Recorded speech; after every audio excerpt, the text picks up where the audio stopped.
Well, the biggest race of the season for the Mid-Atlantic Modified Series coming up this Saturday at the Winchester Speedway.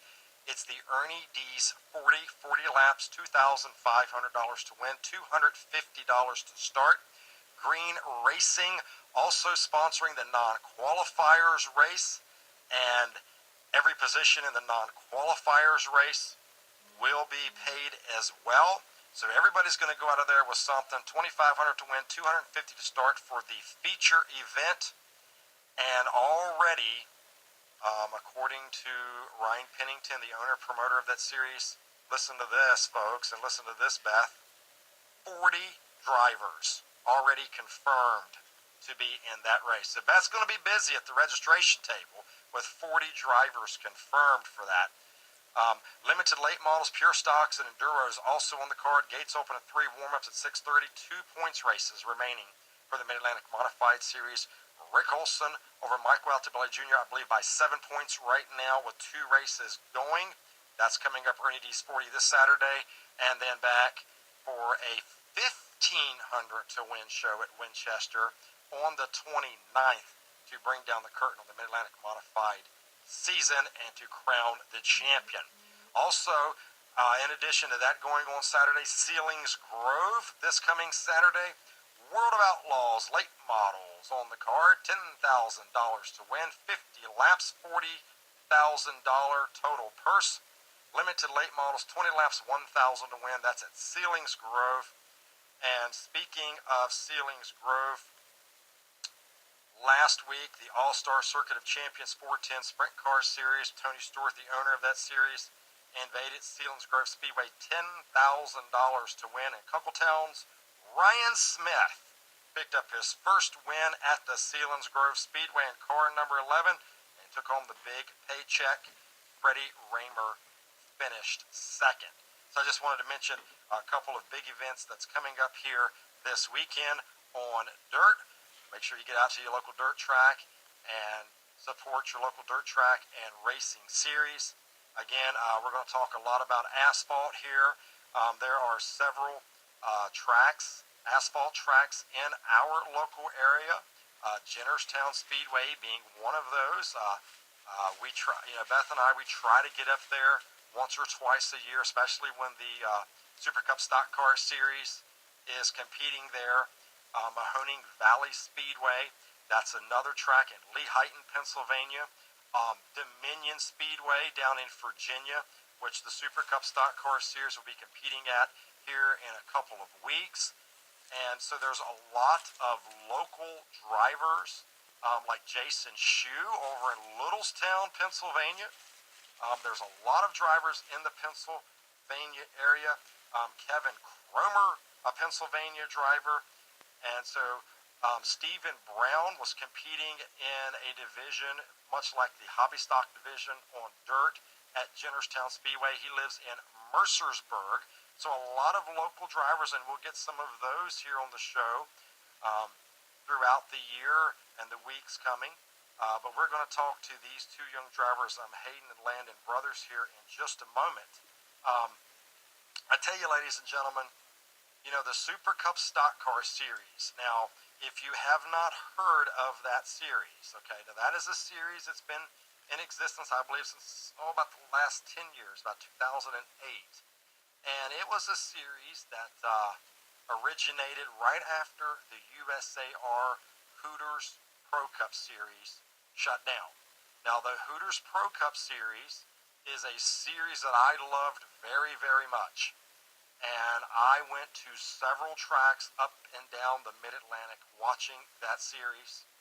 It was a great, fantastic series. It was the predecessor, if you will, for the Super Cup Stock Car Series.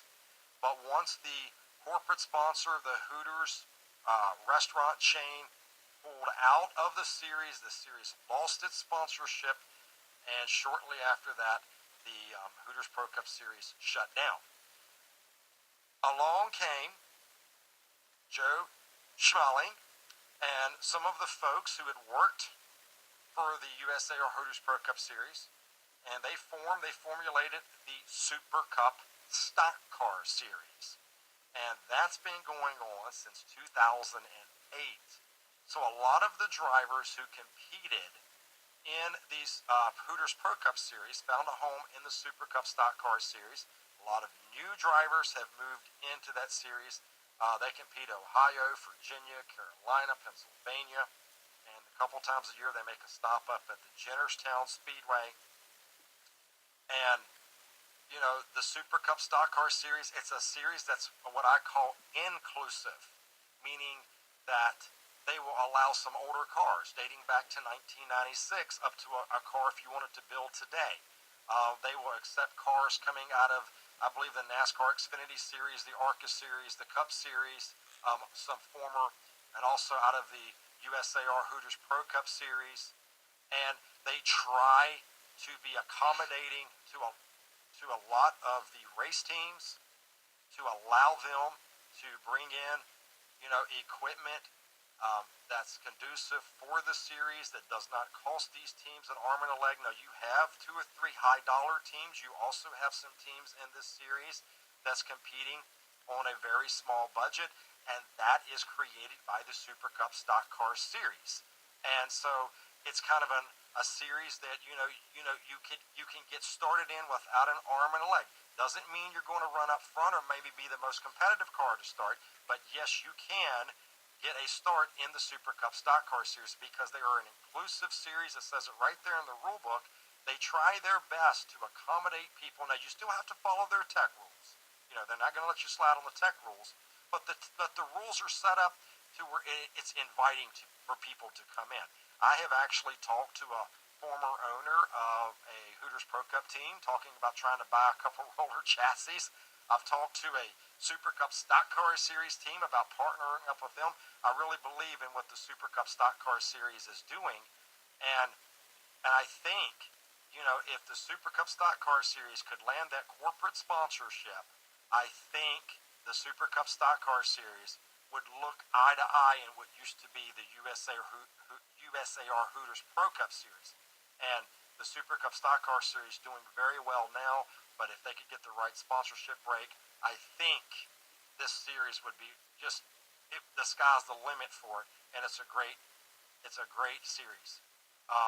Before I bring the brothers on the show, I did see it was a press release out today that made me very happy. The Motor Mile Speedway, which was closed in 2018, reopening in 2019, and they're going to reapply for their NASCAR sanction.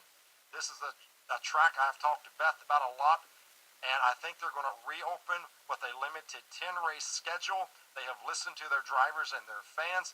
So Super Cup Stock Car Series drivers, Super Cup Stock Car Series, man, get on the horn, tell Motor Mile Speedway you want on there, because it was magical to go to Motor Mile Speedway back in the day and watch the USAR Hooters Pro Cup Series. And it would be just as great to watch the Super Cup Stock Car Series down in Radford, Virginia at the Motor Mile Speedway. So great news. They are reopening. That is an asphalt track, obviously. And understand, again, they're going to reapply for their NASCAR sanctioning in 2019. Okay, before I get the brothers on, I do want to mention twin 50-lap races at Jennerstown Speedway. Brent Nelson, the winner of the first feature, and in the second feature, let's see if I have that here. I will get that up here in just a moment. But let's see here. Brent Nelson was the winner of the first feature, and Harvey Harrison, I got a lot of names bouncing around in my head, was the winner of the second feature. And I tell you what, it was a great race there, both races. And Kevin Cromer was crowned as the Northern Division champion for the Super Cup Stock Car Series, and Bob Schacht crowned as the overall series champion. They're going to settle the Southern Division Championship in 2 weeks at Dominion Speedway. So yeah, Harvey Harrison and Brent Nelson, your winners. And that name escaped me there. That's what happens when you get old, folks. You have all these names bouncing around in your head. And I have seen Harrison race at so many tracks up and down the Mid-Atlantic. My goodness. So I don't know why that name escaped me there for a second, but it did. All right, folks. As promised, I'm going to bring on two bright young rising stars in the Super Cup Stock Car Series. And we're going to talk to them. This is a fascinating story, and I want all the young drivers to make sure you listen to this. And I'm going to dial them up, and they're going to put me on speakerphone, they told me. Hopefully everything will work out there. So here we go.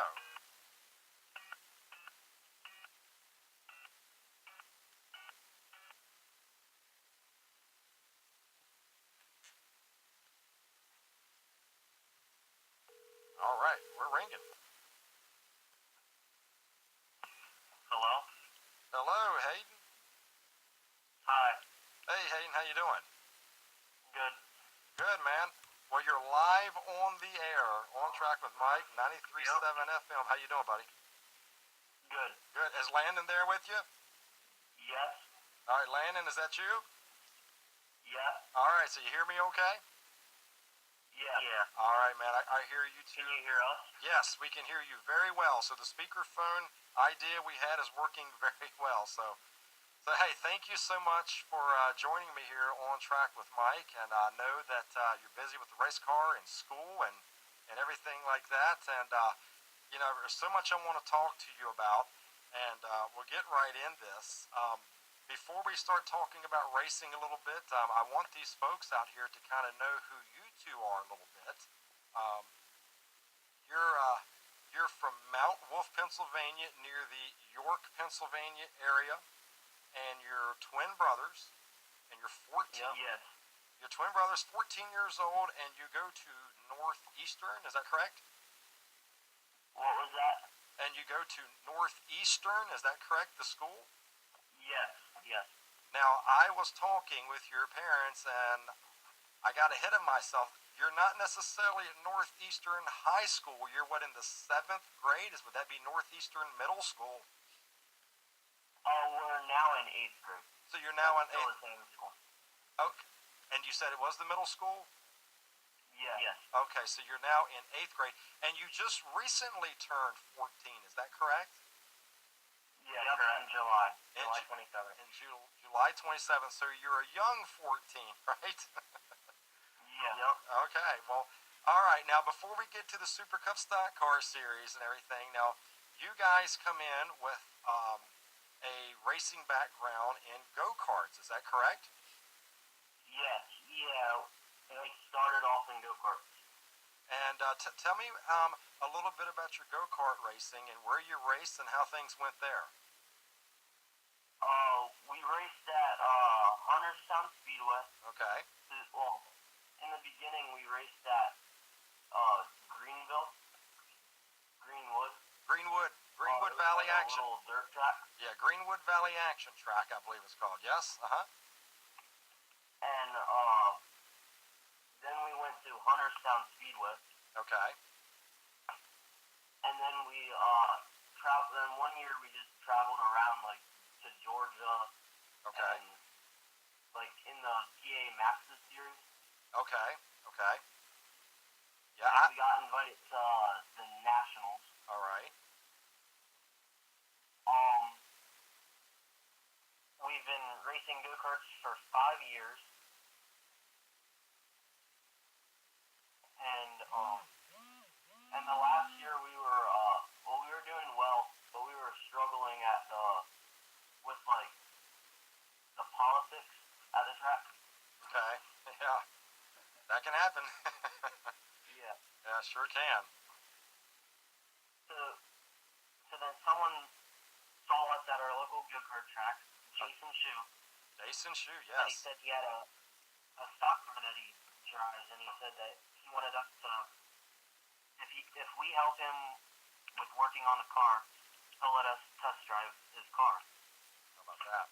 So we worked on his car for a couple of weeks, and then we went and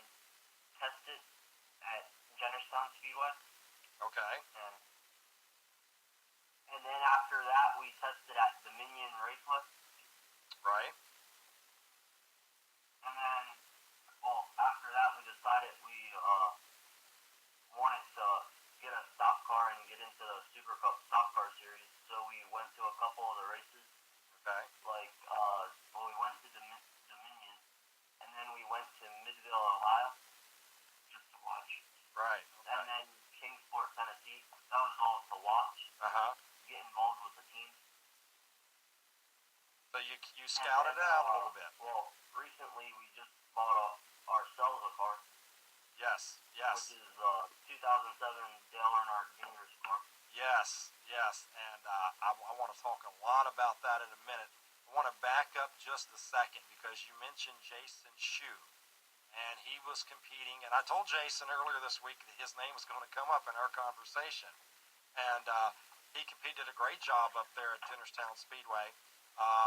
He is the driver of the Chevrolet number 3, kind of like the Dale Earnhardt lookalike, so to speak, the black Chevrolet number 3, doing a good job. And I know he's got a bit of a go-kart background as well. Hey, I wanted to ask you a quick question. Do you by chance know Cody Oliver? Yes. Cody Oliver. Yeah. Yeah, okay. I thought maybe you did because he's got a go-kart background and he races in the Mid-Atlantic Modified Series, which I work for. And I've seen Mike Oliver liking a lot of the statuses about you two guys on social media being on tonight's show. And I just wanted to ask you about Cody Oliver. So, you guys and Cody and Jason, there's a lot of guys that are on dirt, a lot of guys on asphalt that came out of the go-kart ranks and you're doing very, very well. So now let's go back to where you were now. And you worked with Jason Shue, you worked on his car, you test drove his car, you went and you went to several of the tracks and you watched the Super Cup Stock Car Series, hung out in the pits. What was it then about the Super Cup Stock Car Series after you were around it for a little while? What was it that was the draw to you two gentlemen that you said, I want to be in this series as opposed to, say, running street stocks or late models or E-mods?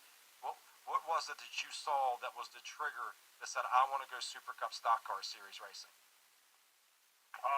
Well, first of all, we could have done many things, and we chose Super Cup because of the amount of fans it has. They get a lot at their races. Yes.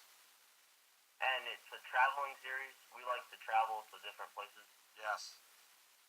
And you'll get exposure in a traveling racing series. And you were talking about the people. I bet you there were about, 5,000 people in the stands at Jennerstown Saturday. The Super Cup Series, just like the USAR, the former USAR Hooters Pro Cup Series, would really bring the fans in, and I'm glad to see that the Super Cup Stock Car Series is doing that as well. Now, you said that, based on different things you saw, you wanted to go Super Cup Stock Car Series racing, so you had to get your own car. Now, that brings us to the car that you're driving, and you told me it is a 2007, so it's a little bit of an older car. Even though you guys are young, it's all relative because the car's a little older for two young guys. But you went to North Carolina, I believe, to get the car. And I was looking at social media, and I believe somebody said that y'all two found that car in a patch of woods in North Carolina. Yeah, we did. It was a guy that sold it to us. He had it out in the woods. Okay. How did you find it? I mean, did you go on like a social media website looking? I mean, how did you find this car that was down in Carolina in the woods? Well, this guy helped out Jason Shue. Okay. When we were helping Jason Shue.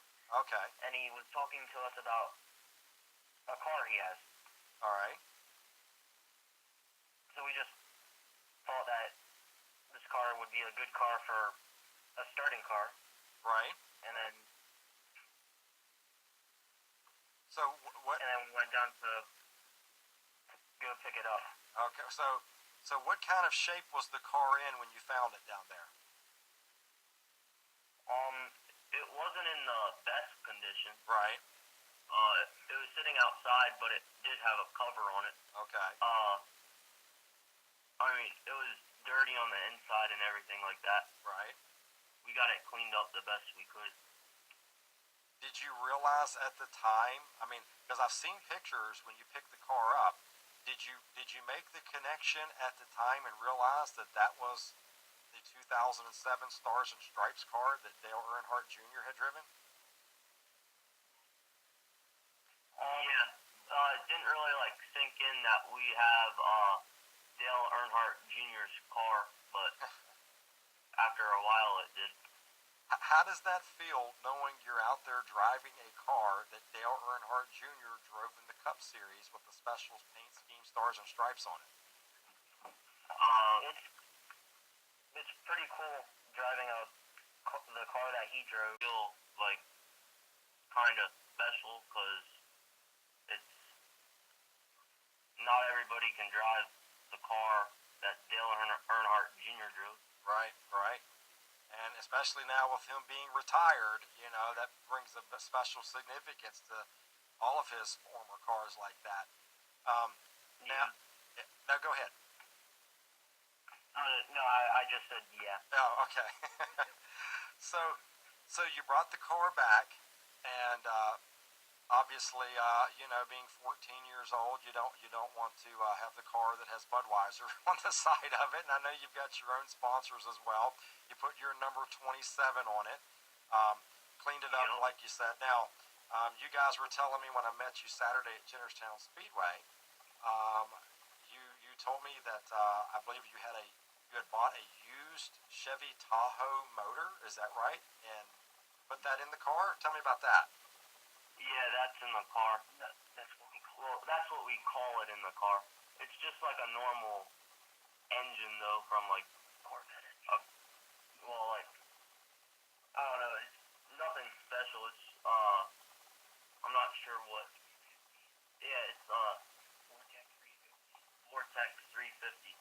Okay, so was it a built racing engine at one time then? It was like it's modified. Okay, okay. So had it been raced before, or do you know the history on the motor? Where it came from? Who had raced it? It's been raced, I think, in like one race in Super Cup by the person we bought it from. Okay, gotcha. So it was raced one time in Super Cup. All right.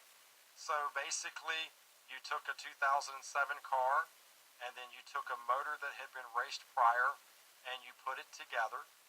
And so, I'm guessing for not an arm and a leg, for an economical price, you've got a car together for the Super Cup Stock Car Series then. Yeah. All right. So, and I also noticed, and I want to get to one other very important part of the story, but I noticed, and this is where I want the young drivers listening. When I was looking down pit road at Jennerstown Speedway, I saw a lot of trucks and covered trailers. I saw a couple of 18-wheelers. I saw one open trailer, and that was the trailer that your car was parked on or sitting on. So you had the only open trailer, but that's okay because we don't race the trailers, right? But you guys, Yeah. you guys are coming in, and you're very economically. A used motor, a used car, an open trailer. So I'm guessing for not an arm and a leg, you're ready to go Super Cup stock car racing. You two guys didn't say I want the $100,000 race car and the $50,000 motor and the $200,000 total home.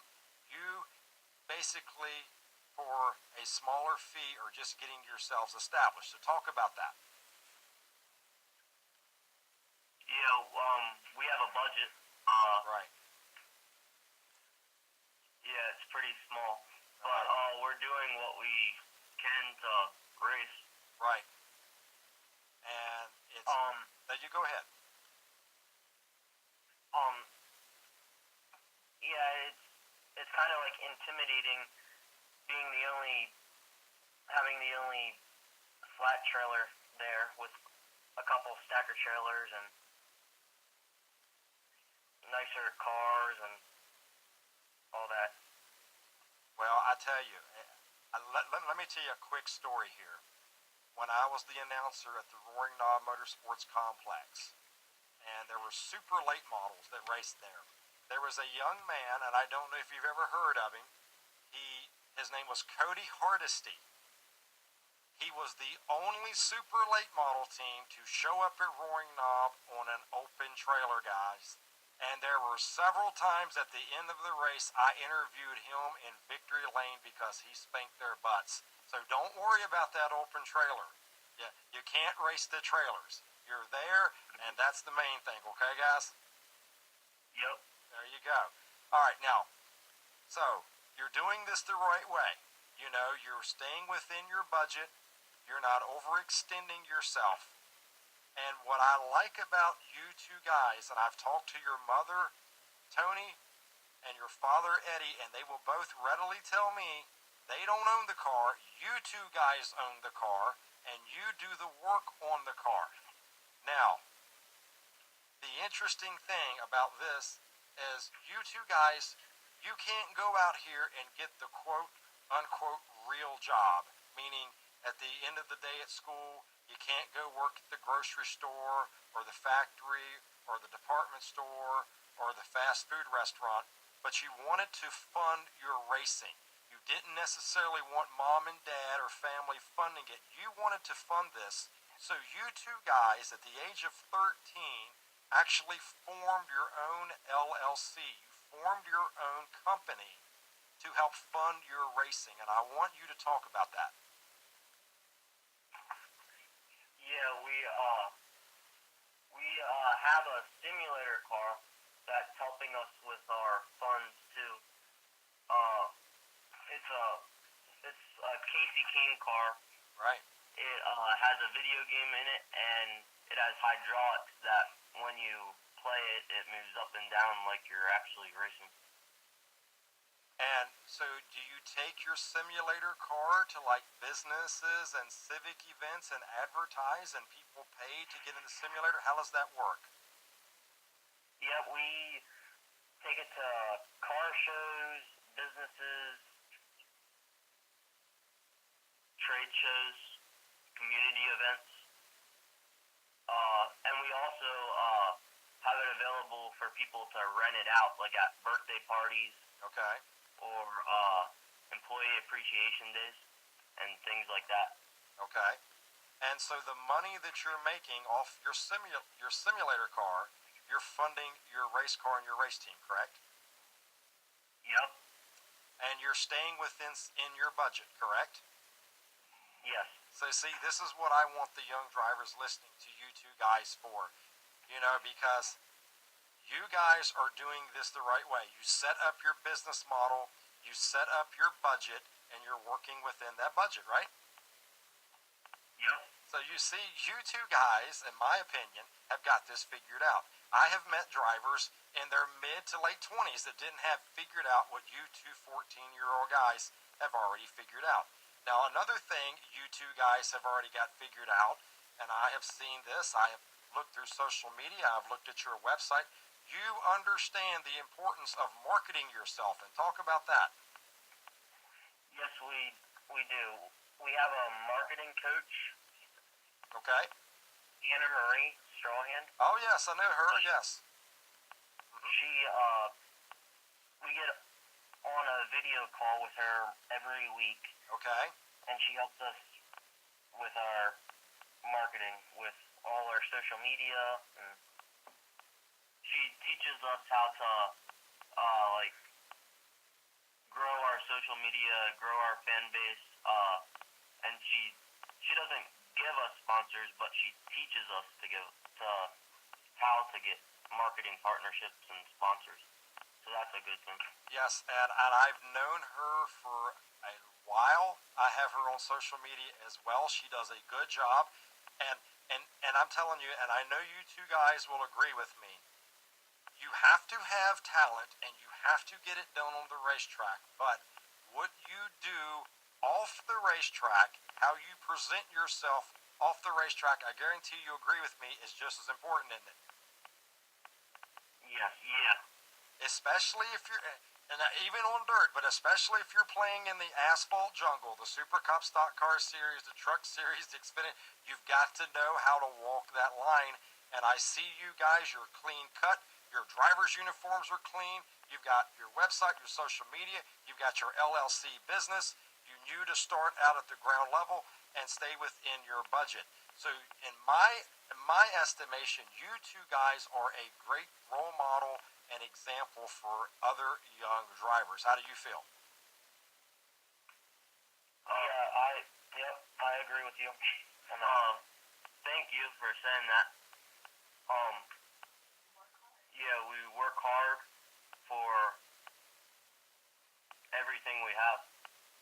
Well, and I can tell, and you're doing a great job, and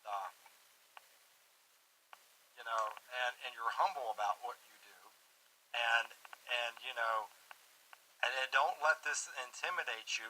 Now, although I do want to ask you, I mean, you guys just turning 14, basically you called it a starter car. You guys are going out on the track and you're racing against guys like Mike Potter, who has raced in the NASCAR Monster Energy Cup Series. He's raced in the Daytona 500. You're racing against Bob Schacht, a ARCA Series champion, ARCA Series winner. Brad Teague, who has raced in the Cup Series. Todd Peck, who has raced in the Truck Series. Cody Rohrbaugh, who has raced ARCA and made his Truck Series debut at Bristol, I believe it was earlier. Harvey Harrison, who has raced everywhere. Willie Mullins. I mean, so you guys are going out there against some of the best of the best. Patty Simcoe, and and and how does that feel going out there racing against a marquee set of drivers like that? Um, it's it's kind of intimidating, but at the same time, we we learn off them and we respect them, and they respect us. Yeah. Well, how have you been received as far as these guys that have been in the NASCAR ranks, the ARCA Series ranks? They see two young 14-year-olds come in with an entry-level car. How have you been received? What's the reaction been from your competitors? At first, they were probably they were not sure about two 14-year-olds driving a 3,300-pound stock car Right, around with champions. right. And they but now they shake our hands and they respect us. They tell us good job. Okay. They give us words of encouragement and things like that. And I would think that based on a performance earlier in the season at the Jennerstown Speedway, that really helped to set that up because you guys, I think this race at Jennerstown last Saturday, I think would have been your third event, but I think second event out of the gates. I think you first went to Dominion. Is that correct? Was that your first race, Dominion Speedway in Virginia? Yes, that was our first race. And then you went to Jennerstown as your second race. Now, the way so ladies and gentlemen, listen here on 93.7 FM WRGG, the way the Super Cup Stock Car Series is set up, they run a twin 50-lap format. So basically you've got Hayden and Landon here, brothers. The Super Cup Stock Car Series, they race a 50-lap race earlier in the program, and they race a 50-lap race later in the program. So you guys, one will race the first race, one will race the second race. And when you guys went to Jennerstown in the first race, Landon, you finished 7th, and Hayden, you finished 10th against some of the best in the business. So second race out of the gates, you both scored a top 10 finish in Super Cup Stock Car Series racing. Yeah. How did that make you feel? Makes me feel proud and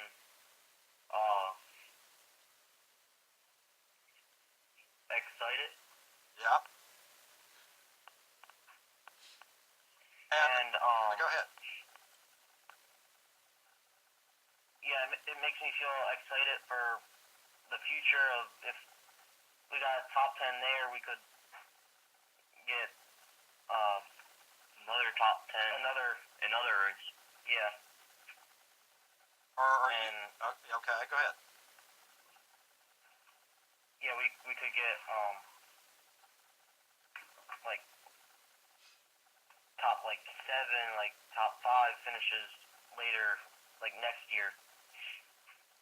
So, speaking of next year, are you planning to do the full season in Super Cup stocks next year? Yes, we are. Okay, awesome. So you're going to be traveling, like you said. Now, I was looking at your hero card, and you've got career goals, and you both have outlined the same goals for yourselves. Now, you said Super Cup Stock Car Series by 14. All right, you've checked that. You wanted to go ARCA by age 15, NASCAR trucks by 18, and up either in the Xfinity or Cup Series by age 20. So obviously, you know through Anne Marie and your marketing coach, obviously, even if you have a great amount of talent, there's something else you got to bring along, and that's a great amount of money. So how do you balance this and try to move this forward to achieve these goals? With marketing partners. Yes, there you go. And I like how you call them marketing partners. You do not call them sponsors. And that right there is young drivers, if you're listening, my goodness, I cannot pound that in young drivers' head. They are marketing partners. I want you two guys to explain to the other young drivers why you call them marketing partners and not sponsors. It's called a marketing partnership because instead of like a sponsor or something, it's like a partnership is you help each other. They give you something, you give them something. Exactly. See, folks, listening here on the radio and WRGG.org, I told you these two young men have it figured out. You're dead on, exactly right. There are so many young drivers that'll throw up on Facebook, I'm looking for a sponsor. And that's what they say. And they think the sponsors are going to knock down the door. That's not going to happen. You've got to go out and seek them out. And you've got to form a partnership. Because they want something in return too, don't they? Yeah. Talk a little bit about that. How it works both ways. Well, it depends on the deal, but like, for example, like, they'll give you X amount of dollars if you help them promote their product or do something like that. Right. With the use of social media and on your car. And they may want right, and they may want you to show up and make some appearances and shake some hands and kiss some babies, right? Yeah. That's exactly right. And I tell you what, you know, Michael Waldron, okay, and he's a 2-time Daytona 500 winner. And there are a lot of critics out there that can bash Michael Walker from time to time. But I am telling you, that man has had it figured out to get marketing partners. He was one of the few drivers that I know, guys, who could go to a track, fail to qualify, and sign a sponsor as he was going out the gate, or sign a marketing partner as he was going out the gate. He really had it down, so it was no surprise with his work with his marketing partners how he was able to form his own cup team at one time. He did a really good job, and you guys have that figured out as well. I do have a question, and actually Beth had wrote this down, and this is a good question. Beth's my girlfriend. She's sitting over here beside me. She's got the headset on, and do you want to say hi to the boys, Beth? Oh, she waved. She waved. She doesn't want to get on and talk. Hey, she wants to. Oh, okay. She heard you. She waved. She wants to know, how do you guys decide who runs the first 50-lap race and who runs the second one? So at Dominion, our first race, before qualifying, we did a coin toss. Okay. Whoever won the coin toss got to qualify and do the first race. Gotcha. And I won the coin toss. And so you've alternated it since then? Yep. Yes. Okay. So it's just, okay, you go to this track, and the first race might be your turn, and the second race is my turn, and it's based off the coin toss of Dominion, correct? Yes. All right. Hey, are you guys planning to go to Dominion here in a couple of weeks? Yes. Yes. All right, all right. So I did talk to your friend Jason Shue. He said he was thinking about maybe going, trying a new setup, and what's it like? I mean, obviously in a traveling series, you're racing against the best in the business. We mentioned a lot of those names, but how about the different track configurations? I have to feel that that's going to make you a better driver too. So talk about the challenges of the different track configurations. Well, like, we only race Dominion and Jennerstown, but they're different. Dominion has, I don't know, we don't have, it's a lot shorter, but we also don't have power steering in our car. Okay. I thought it was harder to run Dominion without power steering than it was to run Jennerstown. Yeah, that makes sense. And also, Dominion gets a lot more grip. Yeah, that makes sense. We went down to Dominion at the early part of the year, watched the late model race. Philip Morris won the race, and yeah, because it's a shorter track, tighter turns, that would make complete sense. What you're talking about, the power steering, and but guys, I tell you, you guys are on the right path. You're doing a great job. We're down here to just about 4 or 5 minutes left, and I'm glad you guys came on. I want to give you guys the opportunity.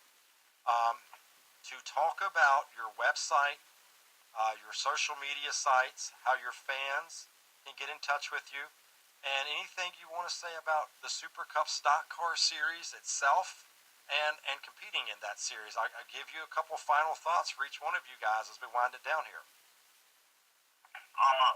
Well, our website is thebrothersracingteam.com.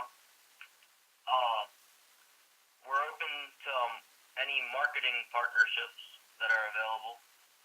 You can contact us through our website or on our Facebook page, which is the Brothers Racing Team on Facebook. And yeah, you can call them Instagram. It's the Brothers Racing Team on Instagram. Okay. Yeah, and we have a Twitter too, which is again the Brothers Racing Team on Twitter. Okay. So a lot of ways your fans can keep in touch with you, and how about a comment about competing in this series and a comment about the series itself?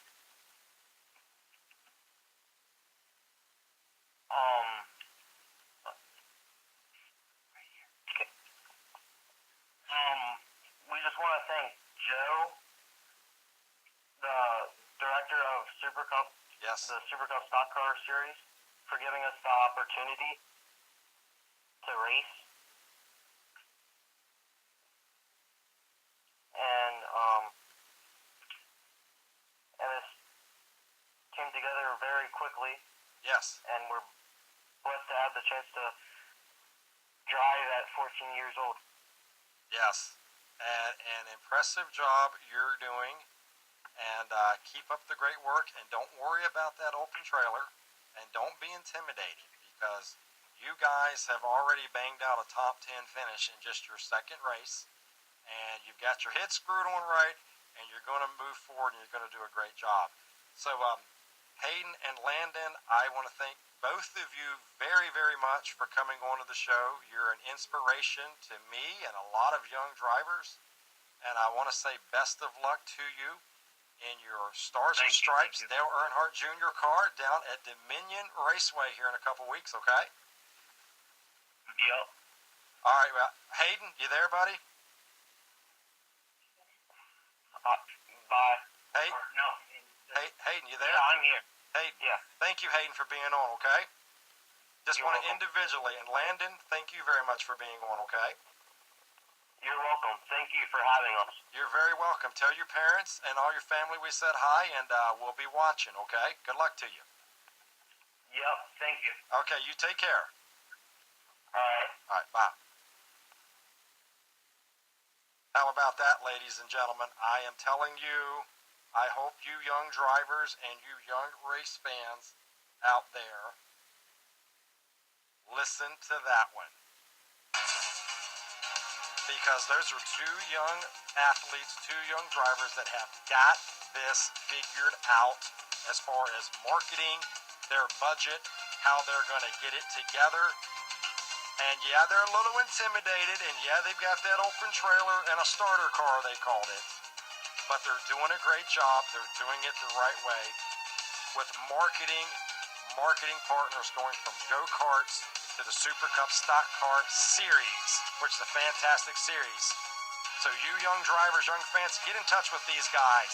You can learn a lot from these guys. They're doing a fantastic job. Folks, that's going to do it for this week's On Track with Mike on 93.7 FM WRGG, WRGG.org. We'll be right back here next Tuesday with the best in local dirt track and asphalt racing, 6 o'clock next Tuesday on Track with Mike. Have a good night.